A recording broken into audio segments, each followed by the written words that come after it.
What is going on, guys? Newton here with MMO Player, bringing you guys a quick review for Lies of Astaroth, a free-to-play game for iOS and Android devices. Now, this is an online trading card game for mobile devices, and it's an okay one. It's kind of interesting. It has some cool aspects to it, some different things we can kind of check out and I'll go over. But overall, it's an online trading card game that the mechanics have been really dumbed down to make it super simple for anyone to kind of pick up. Now, not saying that most trading card games are complicated, but this one is very, very simple, and it kind of does the work for you. So I'll kind of go off and show you guys once we kind of get into the gameplay and the mechanics, but I want to kind of show off the screen over here and the different things we can do in the game. Not saying the game is terrible, but I mean it's very, very simplified, giving you, I guess it could be kind of boring within time. But before we get into things, let's go ahead and see the different options in the main menu here. As you can see here, we have our menu, we have store, we have deck, we have different things on the right hand column. And as far as things go, everything's pretty standard and straightforward. The layout is kind of nice. I do enjoy the art style. The music is very pleasant in the game, which I give them that. But before we get things started, let's go ahead and check out our deck.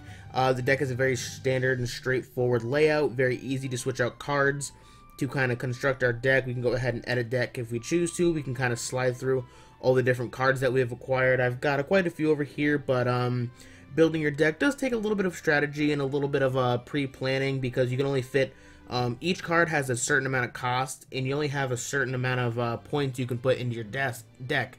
So as you can see, my cost for my deck is currently 19, and I cannot exceed that. I can go below it if I choose to, but it just basically means I can't go ahead and pick all the best cards that I have acquired. I kind of have to make the cards fit and work within what I'm allowed, making deck planning and building a little bit difficult at times, but overall it's not too bad. So let's go ahead, hit return, and next we'll go to the store.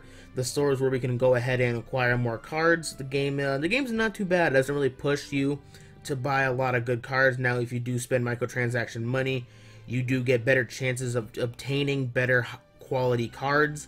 If you do spend the microtransaction money every time you buy one, you'll get a 2 to 5 star card. Whereas if you spend the gold to obtain a pack, you get 5 cards from 1 to 3 stars. So obtaining the best cards in the game is definitely much easier if you choose to spend the money. You can play the game and obtain cards just through playing the story, challenging other people online, and like I said, just playing the game. But you can acquire a pretty good deck, or a pretty strong one, very early on if you choose to spend the money and put some put a little money into the game. But overall, it doesn't push it on you.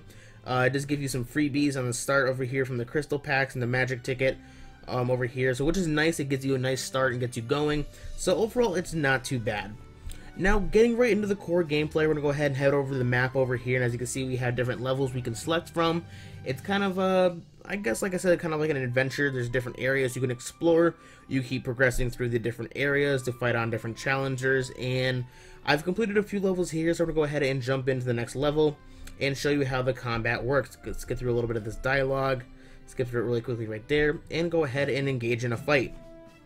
Now, here's where the combat comes in, and it's very, very simple and really dumbed down, so just about anybody can really get into it and start playing.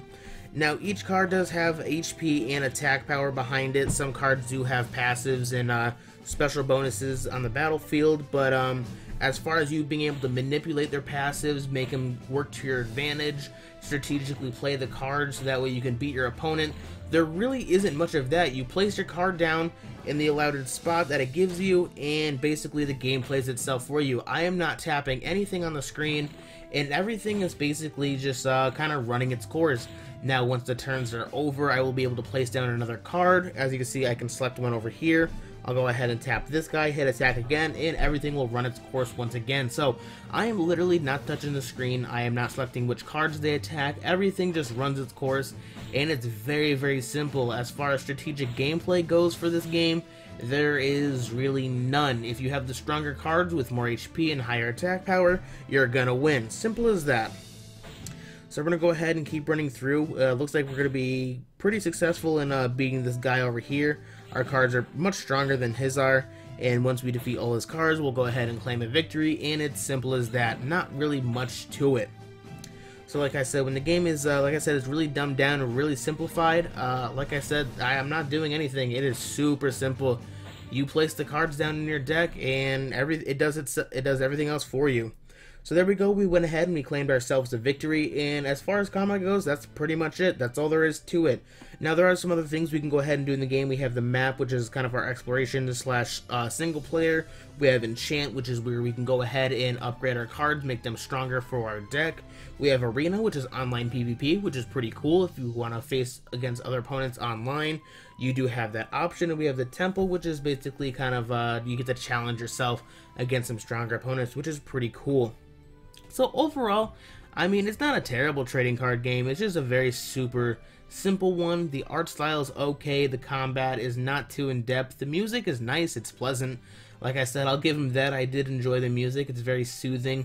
But overall, I guess if you're looking for a new trading card game for a mobile device on the go, this one's not bad. It's okay.